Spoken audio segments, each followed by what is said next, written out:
আজ বানিয়ে দেখাবো স্বাস্থ্যকর হেলদি টিফিন রেসিপি, যেটা ছোট বড় সবার পক্ষেই একেবারে পারফেক্ট একটা সুন্দর টিফিন রেসিপি। তো চলুন টিফিন রেসিপিটা বানিয়ে নেওয়ার জন্য আমি এখানে নিয়ে নিয়েছি 1 বাটি পরিমাণে আটা, আর নিয়েছি হাফ বাটি পরিমাপে এখানে ময়দা আর আটা দুটোই আমি এখানে নিয়েছি, আর নিয়েছি স্বাদ মতো লবণ, আর দিয়ে দেব একটা ডিম, দিয়ে খুব ভালো করে একটা হ্যান্ডউইচ দিয়ে মিশিয়ে নেব। আর আমি এখানে আটার পরিমাণটাই বেশি রেখেছি, যেহেতু এটা স্বাস্থ্যকর টিফিন রেসিপি বানাচ্ছি, সেক্ষেত্রে আটার ভাগটাই আমি এখানে বেশি পরিমাণে রেখেছি। ময়দাটা তোমরা পরিমাণে আরও কম নিতে পারো বা না নিলেও হবে। তো আমি এখানে অল্প একটু দিয়েছি। খুব সুন্দর স্বাদের রেসিপিটা হবে টিফিন রেসিপিটা, আর খুব সফট এবং নরমও হবে। ময়দা আর আটা দুটো দিয়ে যদি বানানো হয়, সেক্ষেত্রে শুধু ময়দার থেকে আটার পরিমাণটা বেশি থাকলে সফট এবং নরম হবে খুব ভালোভাবে টিফিন রেসিপিটা। দিয়ে এবারে আমি যেই বাটির পরিমাপ করে আটা আর ময়দা নিয়েছি, সেই বাটির পরিমাপ করে আমি এক বাটি আর হাফ বাটি জল নিয়ে খুব ভালো করে একটা ব্যাটার তৈরি করে নেব। আর ব্যাটারের থিকনেসটাও কীরকম রেখেছি, কিভাবে বানিয়েছি, সবটাই আপনাদের সাথে দেখিয়ে দিলাম। এবারে একটা ঢাকনা দিয়ে রেখে দেব কিছুক্ষণ রেস্টে। আর এখানে নিয়েছি কিছু স্যালাড, যেমন নিয়েছি এখানে শসা কুচো, আর নিয়েছি পেঁয়াজ, গাজর, কাঁচা লঙ্কা, আর নিয়েছি ধনেপাতা। আজকে এই স্যালাড দিয়ে আর ডিম দিয়ে বানিয়ে দেখাবো তোমাদের একেবারে হেলদি টিফিন রেসিপি। তো চলো রেসিপিটা দেখে নেওয়া যাক। রেসিপিটা ভীষণই হেলদি এবং ছোট বড় সবার পক্ষেই খুবই একদম পারফেক্ট রেসিপি, যেটা সবাই খেতে পারবে।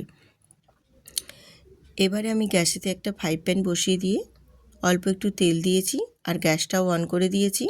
দিয়ে আমি এখানে 3টে ডিম নিয়ে নেব, আর 3টে ডিম দিয়ে এবারে অল্প আমি একটু নুন ছড়িয়ে দেব ওপর থেকে স্বাদের জন্য।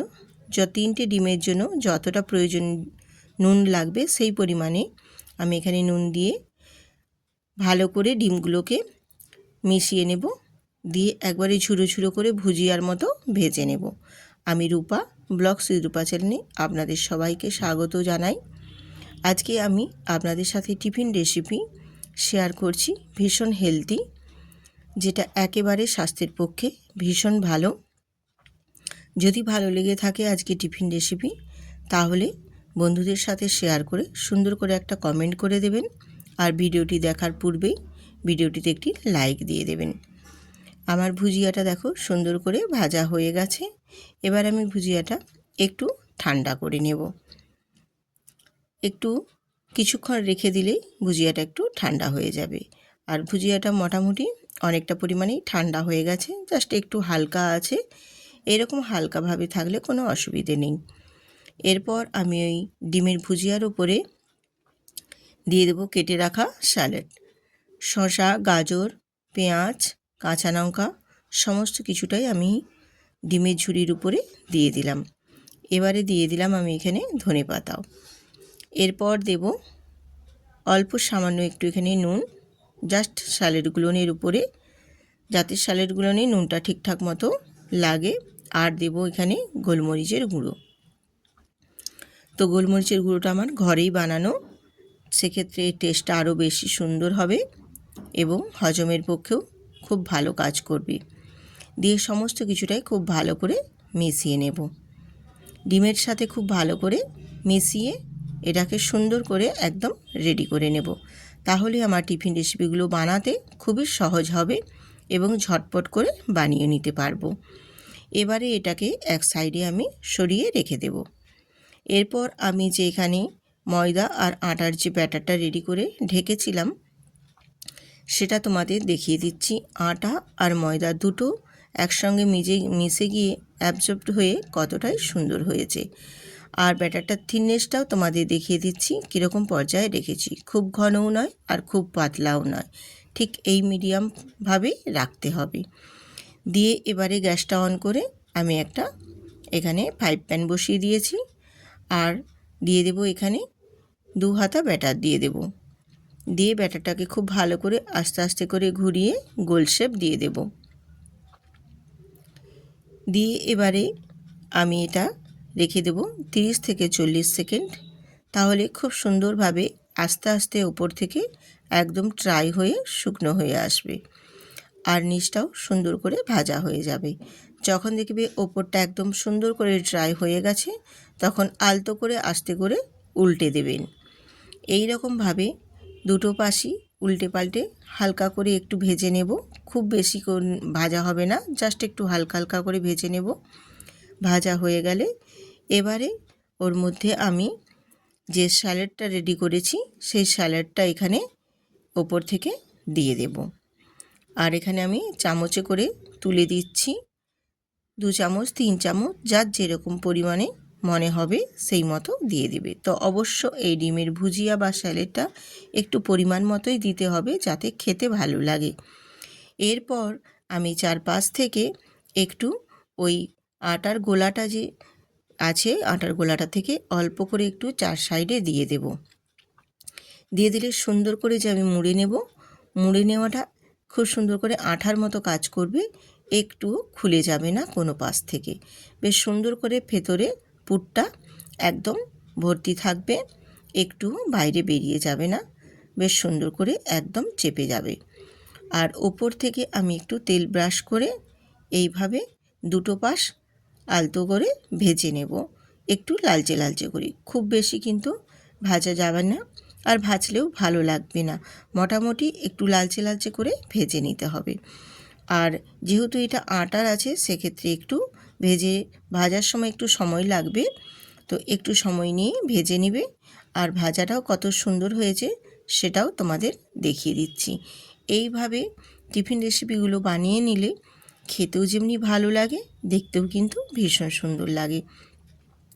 আর এই টিফিনগুলো এতটাই সুন্দর হয় এবং এতটাই নরম হয় যে বাচ্চারা অনায়াসে খেয়ে নিতে পারবে। এই রকম টিফিন যদি বাচ্চাদের টিফিন বক্সে দেওয়া হয়, টিফিন বক্স প্রায় দিনই পুরো ফাঁকা হয়ে আসবে, এতটা সুন্দর হয়। আর বাচ্চারা যে কোনো নিত্য নতুন টিফিন বক্সে পেলে ওরা কিন্তু ভীষণ এক্সাইটেড হয় টিফিন খেয়ে নেওয়ার জন্য। আর এই রকমভাবে আমি আবারও আরেকটা তোমাদের দেখিয়ে দিলাম। ব্যাটারটা দিয়ে সুন্দর করে ওপর থেকে ড্রাই হয়ে আসলে এবার অপর পাশটা উল্টে দেব। দিয়ে আমি এখানে দিয়ে দেব স্যালাড আর ডিমের মিশ্রণটা। দিয়ে ওপর থেকে আমি আবারও দুটো সাইডে একটু ওই আটার ব্যাটারটা লাগিয়ে দিয়ে এপাশ ওপাশ দুটো পাশ ফোল্ড করে দেব। ফোল্ড করে দিলে এইভাবে তাহলে খুব সুন্দরভাবে একদম আঠার মতো লেগে যাবে, একটুও কোনো পাশ থেকে পুরটা বেরিয়ে যাবে না, বেশ সুন্দর করে একদম আঠার মতো লেগে যাবে। তাহলে টিফিনগুলো খেতেও বেশ ভালো লাগবে, আর একটুও পুর বেরোবে না। এই রকমভাবে দুটো পাশ বেশ ভালো করে একটু তেল লাগিয়ে লাগিয়ে আমি ভেজে নেব। এরকমভাবে টিফিনগুলো বানালে স্বাস্থ্যের পক্ষে ভীষণ ভালো। যেহেতু একেবারে আটা দিয়ে বানানো হচ্ছে, এটা হেলদি এবং অল্প তেলের মধ্যেও এটা বানিয়ে নেওয়া, যেটা স্বাস্থ্যের পক্ষে একেবারেই খুবই ভালো, একটুও কোনো শরীরের ক্ষতি হবে না। এইভাবে বাচ্চা বড় সবাই কিন্তু টিফিনে বানিয়ে নিতেই পারে বা বানিয়ে খেতে পারে। ভীষণই একটা হেলদি আজকের এই টিফিন রেসিপি আপনাদের সাথে শেয়ার করলাম। তো আজকের এই টিফিন রেসিপিগুলো কেমন হয়েছে কমেন্ট করে জানাতে কিন্তু একদম ভুলবেন না। যেসব আমার পুরনো বন্ধুরা আছো তাদেরকে অসংখ্য ধন্যবাদ। আর যেসব নতুন নতুন বন্ধুরা আজকে আমার এই প্রথম টিফিন রেসিপিতে ভিজিট করেছেন, তারা অবশ্যই চ্যানেলটি সাবস্ক্রাইব করে বেল আইকনটি প্রেস করে দেবে। আর সুন্দর করে একটা কমেন্ট করে জানিয়ে দেবেন যে আজকে আপনি নতুন ভিজিট করেছেন, তাহলে আমি পৌঁছে যাব আপনাদেরও পরিবারে। আর কতটা সফট এবং নরম হয়েছে সেটাও তোমাদের দেখিয়ে দিচ্ছি বন্ধুরা।